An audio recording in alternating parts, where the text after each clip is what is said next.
Assalamualaikum warahmatullahi wabarakatuh. Perkenalkan, saya Supri Maksum, NIM 1121101, akan membacakan makalah sejarah pendidikan.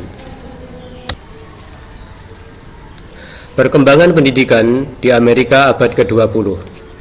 Perkembangan pendidikan di Amerika. Pendidikan di Amerika telah dimulai sejak zaman ekonomi penjajahan yang berorientasi pada agama. Orientasi pendidikan di Amerika tergantung dari strata sosialnya. Strata sosial ke bawah hanya bisa didapatkan ke pendidikan yang namanya sekolah ibu.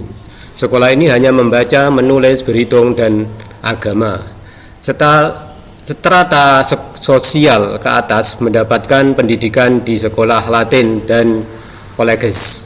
Tujuan sekolah ini adalah untuk menjadi pemimpin gereja, masyarakat, negara. Selain itu juga terdapat perbedaan kebebasan pendidikan bagi anak laki-laki dan wanita.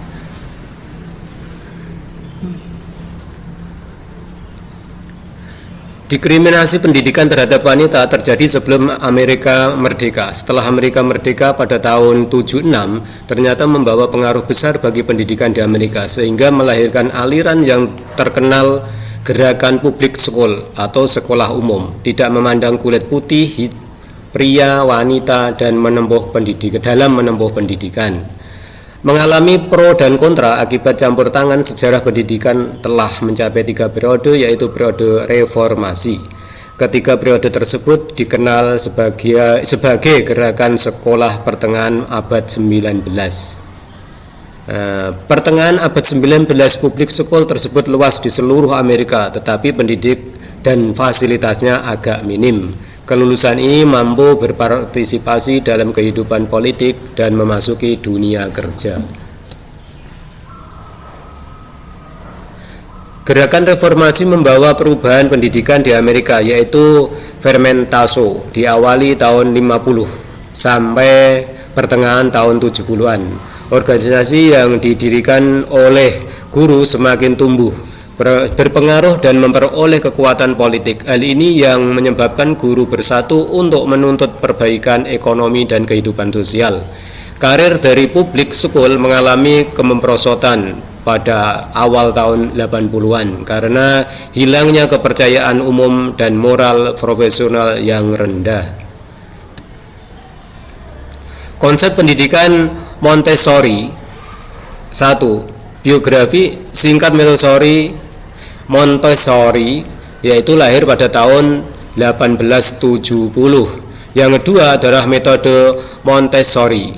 Periode perkembangan secara umum dibagi 3. 1. Periode absorben, yaitu umur 0 sampai 6 tahun. Yang kedua periode usia 6 tahun sampai 12 tahun disebut periode masa anak-anak. Yang ketiga periode usia 12 tahun sampai 12 usia remaja.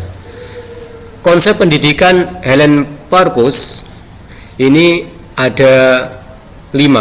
1. Pelajaran dengan sistem klasik tidak dihilangkan. 2. Pengajaran dalam pembelajaran harus sesuai dengan sifat tiap individu. Yang ketiga, keaktifan atau aktivitas. Yang keempat, berhubungan dengan keaktifan yang bebas. Yang nomor 5, sifat individual atau perseorangan. Menurut Garford terdapat 3 pengaruh pemikiran Dewey. 1.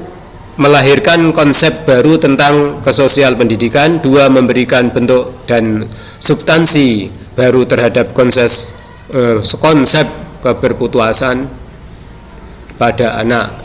3. Proyek dan problem solving yang mekar dari sentral konsep ini tentang pengalaman yang telah diterima sebagai titik pembelajaran dikala. Terima kasih. Ini makalah yang kami sampaikan, kurang lebihnya mohon maaf. Assalamualaikum warahmatullahi wabarakatuh.